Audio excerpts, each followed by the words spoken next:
કોર્ટે કાજલ હિન્દુસ્તાનીને સમન્સ આપ્યું છે। પાટીદાર સમાજની દીકરીઓ માટે કરેલી ટિપ્પણીને લઈને વિવાદ થયો હતો। મનોજ પનારાએ કાજલ હિન્દુસ્તાની સામે અરજી કરી હતી। અરજીને આધારે ફોજદારી કેસ નોંધવા માટે કોર્ટે આદેશ આપ્યો।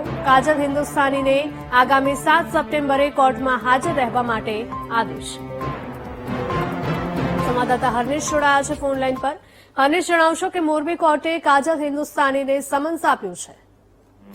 હિરલ, વાત કરીએ તો મોરબીની કોર્ટમાં કાજલ હિન્દુસ્તાની સામે કરેલ અરજીમાં કાર્યવાહી કરવાનો આદેશ કરાયો છે। મોરબીના પાટીદાર સમાજની બહેન દીકરીઓ સામે જે ટિપ્પણી કરવામાં આવી હતી તેની સામે વિરોધ જોવા મળ્યો હતો।